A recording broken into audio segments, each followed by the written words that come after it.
നമസ്കാരം, ഞാൻ ഗീത. നമുക്കിന്ന് വളരെ രുചികരമായ നാടൻ എരിശ്ശേരി തയ്യാറാക്കാം. ഇത് എൻ്റെ അമ്മയുടെ റെസിപ്പിയാണ്. എങ്ങനെ തയ്യാറാക്കാമെന്ന് നോക്കാം.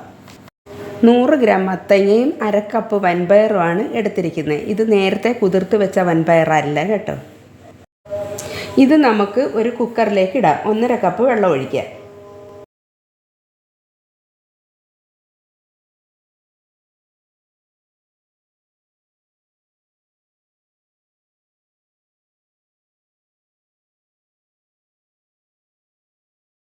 രണ്ടായി കീറിയ 2 പച്ചമുളക്, 1 ടീസ്പൂൺ ഉപ്പ്,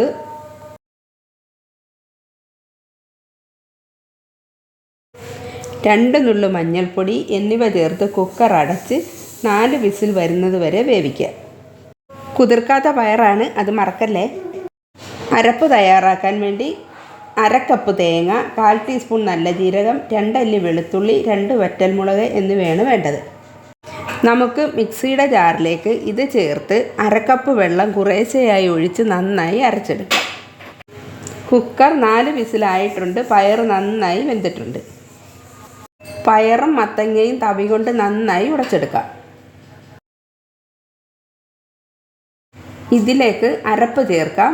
1/2 കപ്പ് വെള്ളം കൂടി ഒഴിക്കാം. നന്നായി എല്ലാം കൂടെ ഒന്ന് ഇളക്കി യോജിപ്പിക്കാം.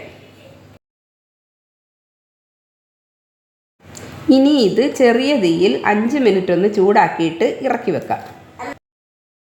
ഇനി കടുക് താളിക്കാം.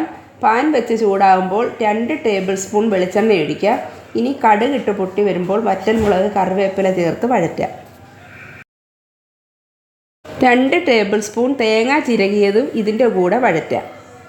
തേങ്ങ ഇങ്ങനെ ചേർക്കുന്നതാണ് എരിശ്ശേരിക്ക് കൂടുതൽ രുചി നൽകുന്നത്. തേങ്ങ ചുമന്ന് വരുമ്പോൾ സ്റ്റൗ ഓഫ് ചെയ്യാം. ഇത് എരിശ്ശേരിയിലേക്ക് ചേർത്ത് നന്നായി ഇളക്കാം.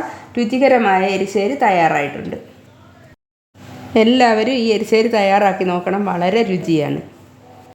എൻ്റെ വീഡിയോ ഇഷ്ടപ്പെട്ടാൽ ചാനൽ സബ്സ്ക്രൈബ് ചെയ്ത് ലൈക്ക് ചെയ്യണേ. അഭിപ്രായം എല്ലാവരും കമൻറ്റ് ചെയ്യണേ, മറക്കല്ലേ.